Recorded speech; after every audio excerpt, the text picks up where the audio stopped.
This is the lab notebook for lab 14. It's our pendulum, balloon pendulum that hits our wood block.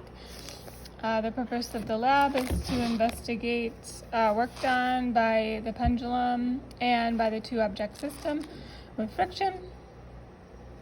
It's really just the block that has the frictional force because the balloon is not touching the floor. This is our setup before when we bring our pendulum to have gravitational potential energy. It'll swing through and have kinetic energy, hit the block. The block and the pendulum will move forward and go some horizontal distance x. This is my attempt at a meter stick and a pendulum in my block. The things that we need to note are the height. We do need the length of our string for an extension question, but not for the primary purpose of the lab. And we need this horizontal distance x that our block travels once it gets hit by the balloon. Our equipment is the balloon pendulum, the wood cart, and a meter stick. No time needed for this one. We're going to pull the balloon back so it has gravitational potential energy.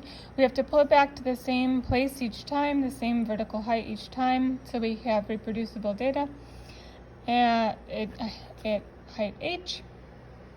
I initially did not have height h in my diagram, but then when I was writing the procedures, I'm like, we need to identify this, and then I went back and put h in my diagram.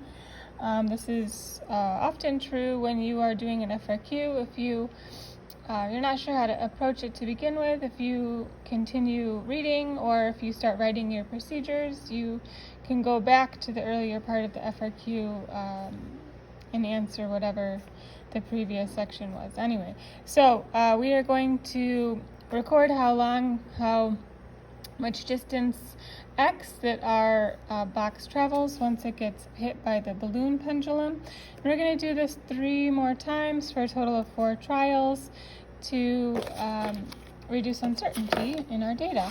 The things that we need is the height of our pendulum, what our height is starting with, the mass of the balloon, the mass of the box, and the length of the string. This is for an extension question.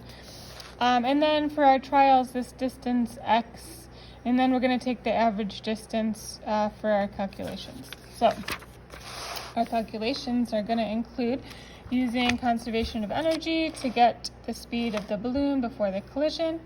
We're going to use conservation of momentum to calculate the velocity of the system after the collision. We're going to assume that the balloon and the block travel together when the block is moving in a horizontal direction.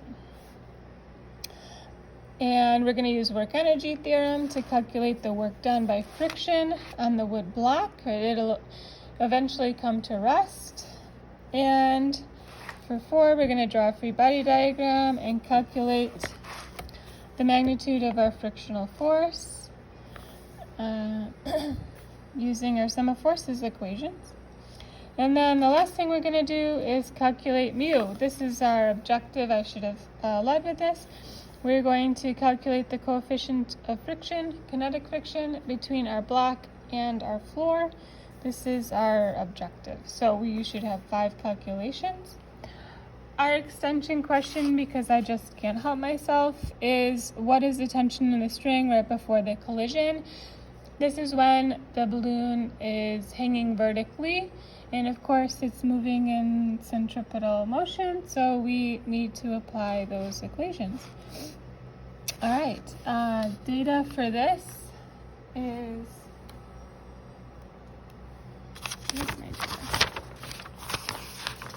here it is. Okay, here are our calculations. I don't normally give these to you, but I don't want you to struggle, so these are the equations, our conservation of energy statement. I should have identified M1 and M2. This M over here is our balloon. This is our balloon. This would be our block. They're moving together after they collide with some smaller velocity than when we started. So this should be a bigger number than this velocity here. And some of our work being done is equal to our changing kinetic energy. We have no final kinetic energy because the box comes to rest, but we do have some initial kinetic energy of the box as it is moving in our system. And without our free body diagram, it's hard to see. Okay.